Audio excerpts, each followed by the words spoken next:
Hello, my name is MichaelMaggiano. I'm a trial lawyer. I've been practicing for 36 years, and I'd like to share with you some of what I've learned over hundreds of trials in representing the psychologically injured. One of the most important things I've learned is that this silent injury, often hidden to the treating physicians, to the lawyer, and sadly secreted away in the psychological closet of the victim, is a devastating injury that more frequently than not overwhelms and overpowers far greater than the physical injury. Post-traumatic stress disorder is frequently misdiagnosed, not diagnosed, and confused as being sadly a garbage pail diagnosis for somebody who is probably making more out of something than they should.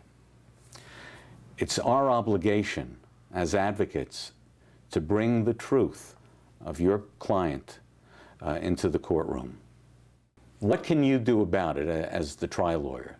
The first thing you can do about it is learn about the condition. If we were tax lawyers, we'd learn about taxation, we'd learn about accounting. If we were real estate lawyers, we'd learn something about real estate. If we did tax assessments, we'd learn about assessments. We do personal injury, and we must absolutely learn about the manifestations of post-traumatic stress disorder and major depression. It's part of our obligation to representing the whole person, the whole man. Who was he before, and what has he become, is the primary observation of the jury.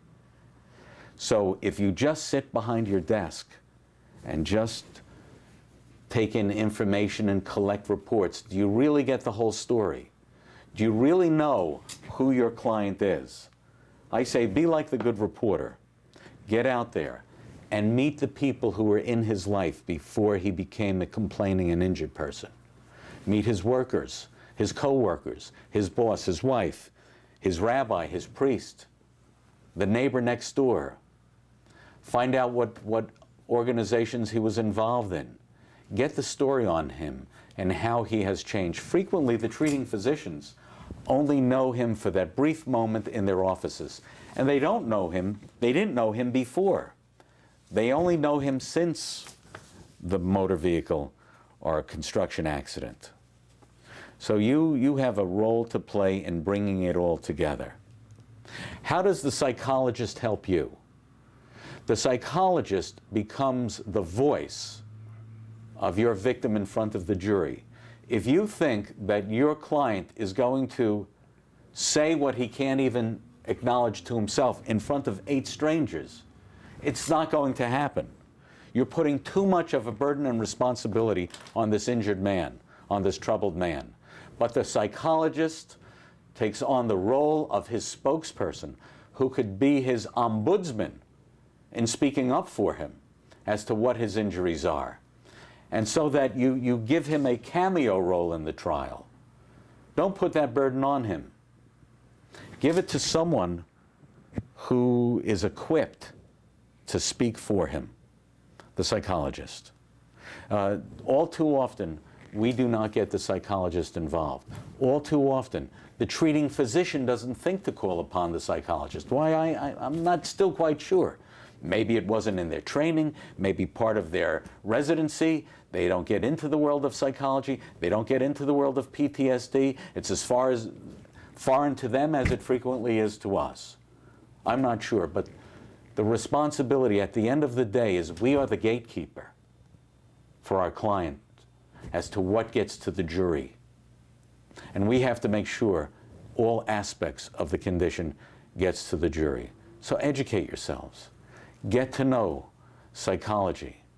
Spend a night at dinner. Buy a psychologist at dinner. Get to know them. Learn about it. So that when you think you're dealing with PTSD, major depression, you have somebody to reach out to. And that is why I advocate that we must collectively speak out in favor of the need for psychological care, the overlooked care, the underutilized care in these cases. It will make a world of difference for the patient and for his case. All the best.